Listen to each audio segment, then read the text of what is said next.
নমস্কাৰ বন্ধুসকল, কি খবৰ? আশা কৰোঁ সকলো ভালে আছে আৰু ময়ো ভালে আছোঁ। আজি বিকিগৈ চেনেলটোত অন্য এটা ভিডিঅ' লৈ আপোনালোকক সকলোকে স্বাগতম জনাইছোঁ। আৰু আজি ভিডিঅ'টো মই মোৰ ছাগলীখিনিৰ ওপৰত বনাইছোঁ ভিডিঅ'টো। আৰু ভিডিঅ'টো এইটো কাৰণে বনালোঁ, ছাগলীবিলাকে মানে পেট ভৰাবলৈ হ'লে কি কৰিব লাগে চাওক। ৰাতিপুৱা দিনটো যিহেতু এহেঁতি প্ৰায় বাচি মানে ঘাঁহ চাহ যিবিলাক দিয়া হয়, মোক গম পাইছে মই কেনেকৈ ঘাঁহটো সিহঁতি মানে অলপ বাচি খায়। আৰু যিহেতু সিহঁতক মই ডেইলি বান্ধি ৰখা হয় ৰাতিপুৱা টাইমটো, বা সিহঁতক বান্ধি ৰখা হয় প্ৰায়। আৰু সেইটো কাৰণে মই ৰাতি পিছবেলা টাইমটো এতিয়া এইটো কৈছোঁ যে সিহঁতক 1 ঘণ্টামান মই ৰাস্তাত উলিয়াই দিওঁ। আৰু মানুহটো নিজে থাকোঁৱেই যিহেতু, যাতে সিহঁতি বেলেগলৈ যাব নোৱাৰে বা লোকৰ বাৰীয়ে চাৰীয়ে সোমাব নোৱাৰে, সেইটো কাৰণে মই ৰাস্তাত সিহঁতক মেলি দিয়া হয়। আৰু মেলি দিয়াৰ পিছত মই নিজে মানুহটো থাকোঁ, সিহঁতি ধুনীয়াকৈ চৰি থাকে। আৰু ইহঁতি আগবেলা কিন্তু বাচি খায়। পিছবেলা যিহেতু এতিয়া মোৰ 4টা দহ হৈছে, 4টা 10 মানৰ ভিতৰত মই বাহিৰলৈ উলিয়াই দিওঁ সিহঁতক, বা কেতিয়াবা 4টা বজাতো উলিয়াই দিওঁ, কোনো টাইমটো হেৰি নাই। কিন্তু 3টা 3:30 পিছতহে মই ছাগলীখিনিক ৰাস্তাত অলপ চৰাবলৈ লৈ আহোঁ।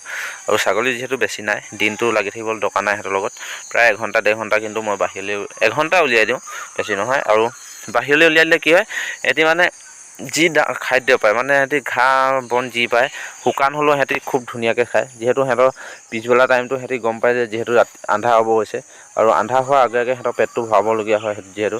আৰু সেইটো কাৰণে সিহঁতি যি যেনেকৈ পায় চব খাই দিয়ে। সেইটো কাৰণে মই 3:30 পৰা 4:30 ভিতৰত সিহঁতক মানে বাহিৰত উলিয়াই আকৌ ৰুমলৈ লৈ যাওঁ। আৰু এতিয়া মোৰ ঘৰ বাৰীখনতে, যিখন বাৰীত আগত সিহঁতক বান্ধি থওঁ তাৰ কিনাৰতে এখন বাৰী আছে, সেই বাৰী থকতে মই মানে ছাগলীখিনি ভৰাই দিলোঁহি নাহি। বৰ্তমান ৰাস্তাত আছিলে, ৰাস্তাৰ পৰা অকণমান বাট এটা ওলাইছিলে, সিহঁতি গোটেইখিনি বাৰীত সোমাই দিলে আৰু ধুনীয়াকৈ চৰি আছে। এখন যিহেতু গহৰ বাৰী, একো প্ৰব্লেম নাই। কিছুমান পুলি দি থোৱা আছে, কিন্তু তথাপিও সিহঁতি পুলিখিনি বাৰু বেঙেনা পুলি আছে, বেঙেনা পুলিখিনি খোৱা নাই, তথাপি এনেকৈ চৰি থাকক বুলি চৰি থাকিব দিছোঁ। আৰু এইফালে চাওক, এতিয়া সিহঁতৰ পেটটো ধুনীয়াকৈ ভৰি গ'ল আৰু কোনো চিন্তা নাই। আৰু এতিয়া মই সিহঁতক দানাখিনি দি দিম। আৰু এইফালে চাওক, ছাগলী আহি গ'ল আৰু মই মানে গুচি আহিলোঁ, দানাখিনি এইফালে দি থৈছোঁ চাওক। আৰু ধুনীয়াকৈ দানাখিনি খাই লৈছে। আৰু দানাখিনি খোৱাৰ পিছত সিহঁতক মই গঁৰালত ভৰাই দিম, নিজৰ ৰুমত ভৰাই দিম।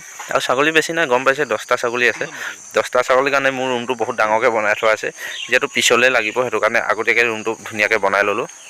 আৰু সিহঁতক দানা দিয়াৰ পিছত এতিয়া মই প্ৰতিটোকে নিজৰ ৰুমত ভৰাই দিম। আৰু এইফালে চাওক, এইকেইটা 2টা পোৱালি আছে, বাকীখিনি ডাঙৰ হৈ আছে। আৰু বৰ্তমান মাইকী ছাগলী মোৰ 8জনী আছে আৰু মতা 2টা, এটা ঘাইটো আছে আৰু এটা লোকেলৰ ক্ৰছব্ৰীডৰ পোৱালি এটা আছে। যিহেতু মই ছাগলীখিনি লোকেল ছাগলী লৈছিলোঁ, আৰু এনেকৈ ছাগলী 1জনী 2জনী ক্ৰছ হৈ আহিছিলে, তাই পোৱালি আছে এটা, আৰু এইটো বিটেলৰ পোৱালি হয়।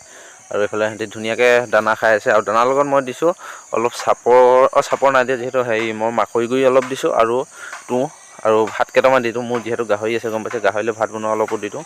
আৰু এইফালে চাওক, ইয়াক কিন্তু ভিতৰত মানে বান্ধি লৈ পিনি দানাটো দিবলগীয়া হয়, যিহেতু ই মানে বহুত মানে আমনি কৰে, সেইটো কাৰণে সিয়াক দানাখিনি লৈ আহি পিনি বান্ধি ল'লোঁ।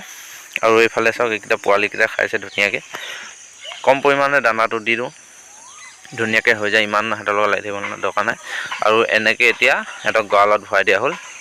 আৰু আজি ভিডিঅ'টো বেছি দীঘলীয়া নকৰোঁ, ভিডিঅ'টো ইমানতে সামৰণি মাৰিছোঁ। আৰু আপোনালোকে যদি ভিডিঅ'টো চাই ভাল পালে, তেনে চেনেলটো ছাবস্ক্ৰাইব কৰি ল'ব, আৰু কাষত থকা বেল আইকনটো বজাই অল কৰি দিব।